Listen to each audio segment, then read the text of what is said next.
To have the perfect marriage in the eyes of the world, Michael paid the ultimate price. The very mother who had sacrificed everything for him. That price wasn't paid in a single fiery argument, but began in the quietest of moments, like the dinner celebrating his first wedding anniversary. "Michael, I was thinking, maybe we should do a family photo shoot this weekend." Sophia's voice floated, clear as a silver bell, through the candlelit warmth of the dining room. Michael looked up from his steak, a broad smile spreading across his successful face. He loved the way Sophia could turn an ordinary moment into something special.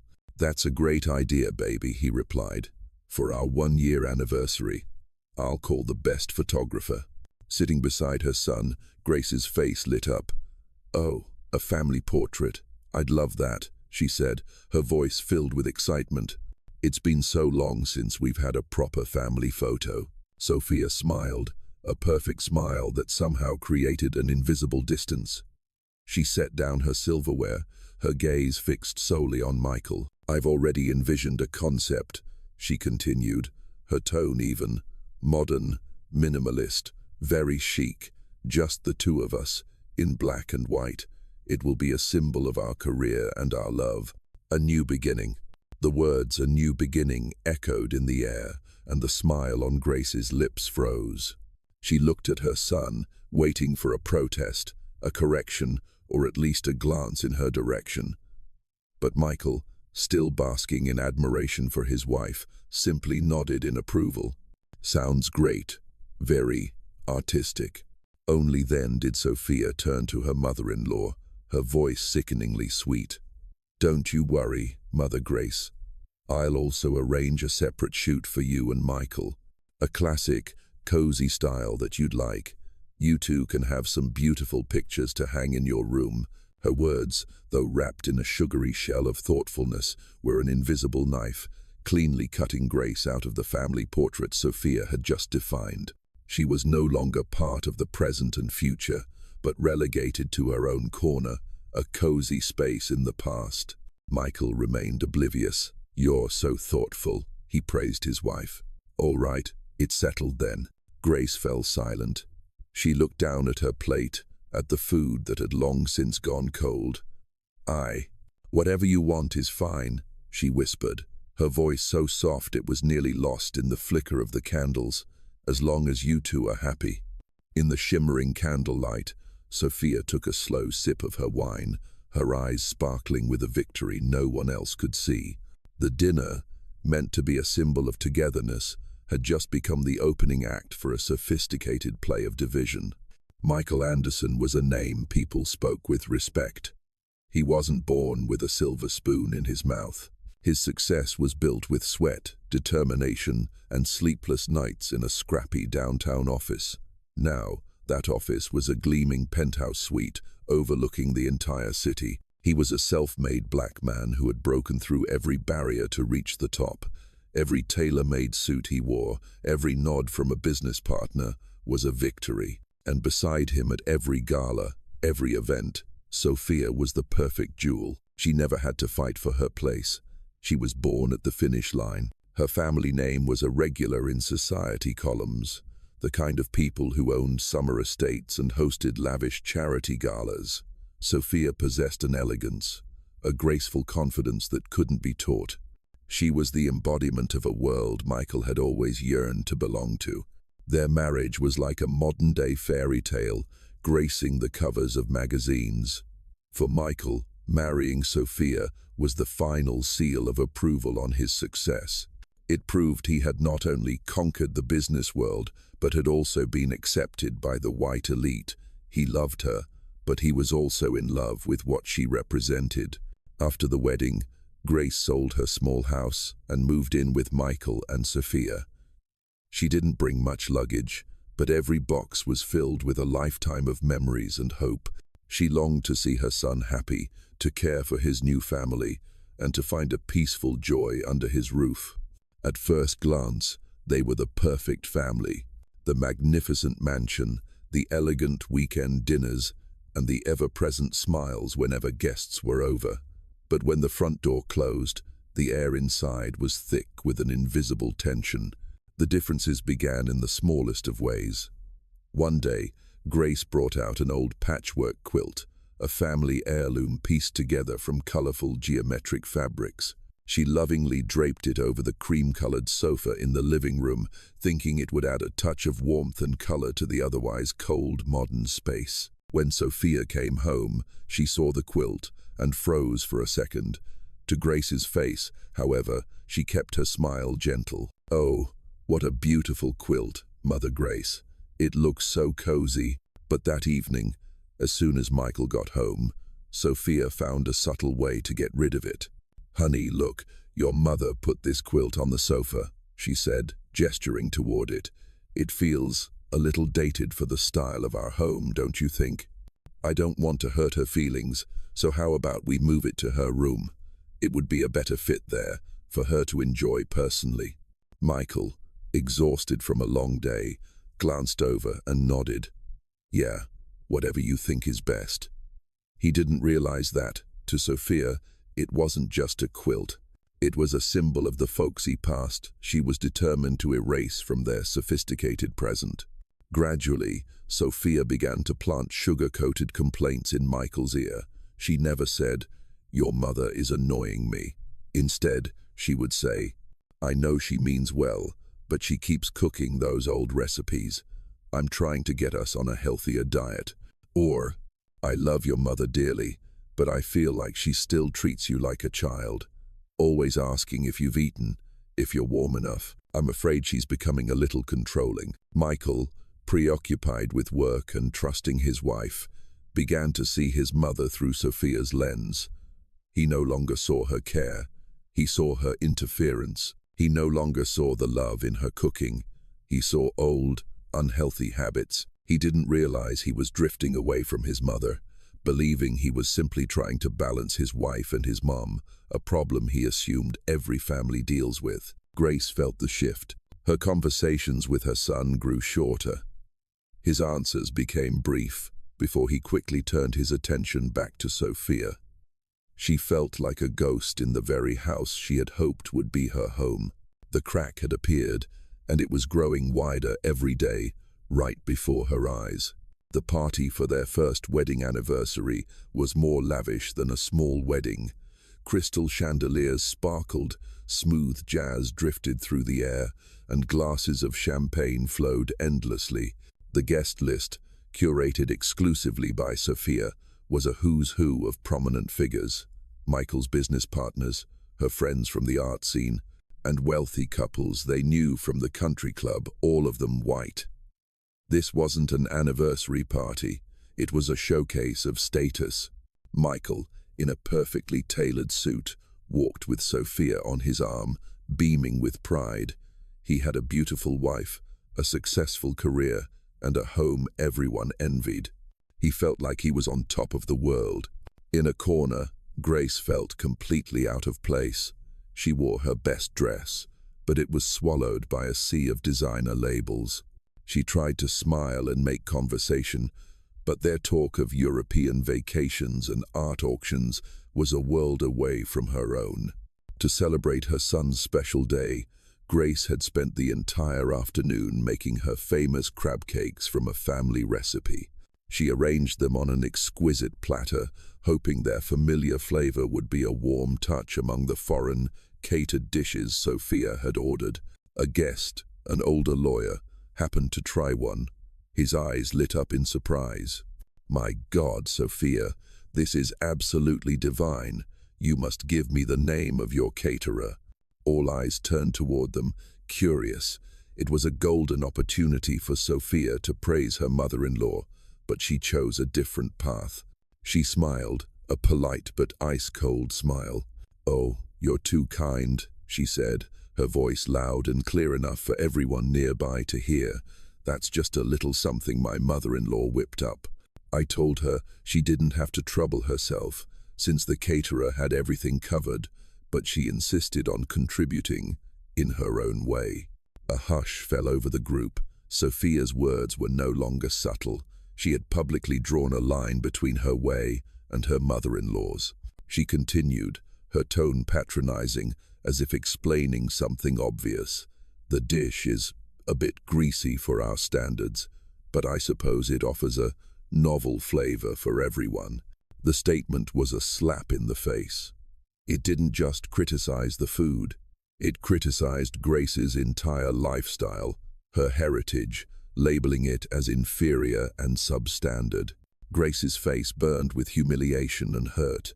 She stammered, I just wanted to do something nice for you both." Blinded by the need to save face in front of his important guests, Michael only saw the situation as an embarrassment. He wasn't angry at his wife for her cruelty. He was angry at his mother for creating a folksy mess his wife had to clean up. He pulled his mother into a quiet corner, his voice laced with reproach. "Mom, why would you do that? Tonight is our anniversary. Sophia had everything planned perfectly. You're making things awkward for her, but I just wanted to. This is our party, Mom." Michael cut her off, his voice cold as ice. That sentence was a knife straight through Grace's heart. Our party. She wasn't part of that we. She didn't say another word. She quietly untied her apron, walked directly through the living room filled with laughter and chatter, and stepped out into the cold back garden. Tears streamed down her face. From inside, Michael glanced out for only a second before turning back to raise a glass with his guests, telling himself his mother was just being sensitive. He had no idea that the moment he chose his wife's image over his mother's heart was the moment he pushed her the furthest away. After that fateful party, Grace's sorrow became a thick fog that enveloped her right inside her own son's home. Michael, busy with work and now seeing his mother as difficult, grew more and more distant. Grace withdrew into herself, becoming as quiet as a shadow. The only person she could confide in was Martha, an old friend who had been her neighbor for 20 years. One afternoon, unable to bear the silence any longer, she met Martha at a small cafe. Martha, a sharp and outspoken woman, took one look at her friend's hollow eyes and understood everything. "That girl is tormenting you, isn't she?" she asked bluntly. Grace could only sigh, recounting everything through tears. A few days later, fate intervened. Martha was shopping at an upscale mall she rarely visited. While resting at an outdoor cafe, she suddenly froze. A few tables away, Sophia was laughing brightly. But the man across from her wasn't Michael. It was a handsome white man, and Martha recognized him, David, one of Michael's senior colleagues who had also been at the anniversary party. They weren't just talking. Sophia's hand rested on David's. Every so often, he would lean in and whisper something that made her giggle. And then, thinking no one was watching, David leaned forward and stole a quick but intimate kiss. Martha was stunned into silence. She fumbled for her phone, trying to take a picture, but her hands were shaking too much. The photo was blurry, capturing them only from behind, but the hand-holding and the kiss were unmistakable. She called Grace immediately. Listening to Martha's story, Grace felt her heart being squeezed in a vice. The initial shock gave way to a cold, piercing fury. It turned out her daughter-in-law didn't just look down on her family. She was actively betraying her son. "You have to tell Michael, right now," Martha urged over the phone. "You have to show him this picture." But Grace, after a long silence, spoke with a voice that was eerily calm. "No, Martha, I won't." "Are you crazy?" Martha yelled. "If I tell him now," Grace explained, her voice trembling slightly, "he won't believe me. He'll think I'm making things up to ruin his marriage. He'll take her side, just like he did at the party. I can't go through that again." The heartbreak in Grace's soul hardened into cold resolve. She knew what she had to do. The opportunity Grace had been waiting for arrived in a way no one could have predicted. One afternoon, a crucial meeting of Michael's was abruptly cancelled. Thrilled to have a rare evening free, he decided to go home early and surprise Sophia. He even stopped by a flower shop to pick up a bouquet of the pristine white peonies she loved. He let himself in quietly. The house was unusually still. He figured his mother was resting in her room. He could hear Sophia's soft voice drifting down from upstairs, from their bedroom. Smiling, he tiptoed up the stairs, planning to wrap his arms around her from behind. But as he neared the bedroom door, he stopped dead. Sophia's tone wasn't her usual chatty voice. It had an intimate, cooing quality he had never heard before. "I miss you too, David. Last night was amazing," she purred into the phone. The name David hit Michael like a lightning bolt. David, his most trusted colleague, the man he considered a friend. The bouquet trembled in his hand. He pressed himself against the wall, his heart hammering against his ribs. He kept listening. No, he has no idea. "He trusts me completely," Sophia scoffed. "He's too busy living out his American dream. Just be patient. Once Michael closes that merger deal, the vice president spot is yours for the taking. He trusts you, after all.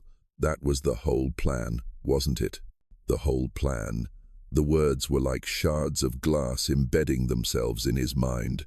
This wasn't just an affair, it was a conspiracy. But the worst was yet to come. "Oh, please, did you really think I could stand living with his mother forever?" Sophia's voice turned sharp, dripping with contempt. "That old woman and her folksy cooking. Honestly, sometimes I feel like the whole house stinks of her. Michael is just a tool, David. He has a great story, the self-made black entrepreneur. It opens doors. But he's not us. He will never be one of us." Thump. The bouquet slipped from Michael's grasp, the white petals scattering across the floor. His entire world shattered in that single moment. He wasn't just hearing his wife's betrayal. He was hearing the echo of his own foolishness. Everything suddenly clicked into place with horrifying clarity. The two of us family portrait, the criticism of the gumbo, the condescending look at their anniversary party, the nightly whispers planting seeds of doubt about his mother. Sophia hadn't just deceived him. She had made him an accomplice in hurting the one person who had sacrificed everything for him. He had chosen to believe sweet lies over unconditional love. He had pushed his own mother away to preserve a fraudulent marriage, a hollow, glamorous shell. The initial shock quickly gave way to a wave of agony and profound regret. He couldn't see Sophia anymore. All he could picture was his mother, standing alone in the garden after the party, silent tears rolling down her cheeks. Michael stood there, frozen in the hallway, his spirit completely drained. He had been blind. And now, the truth had not only burned his marriage to the ground, but it had also incinerated his own self-respect. Sophia ended her call, turned, and froze. Michael was standing in the doorway, his face stripped of its usual warmth, now a blank, cold mask of stone. At his feet, the bouquet of white peonies lay scattered, their petals crushed. Sophia's smile went rigid. "Michael, you. When did you get home?" she stammered, trying to maintain her composure. Michael didn't answer. He simply walked into the room, his voice as cold as ice. "A tool?" Sophia flinched. What are you talking about?" "Am I a tool, Sophia?" he repeated, his voice beginning to tremble with a dangerous edge. "A good story to tell? Something to help you open doors?" The color drained from Sophia's face.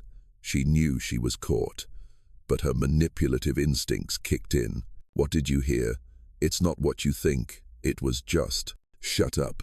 Michael roared, a sound filled with agony, betrayal, and disgust. For the first time since they had met, he no longer looked at her with admiration.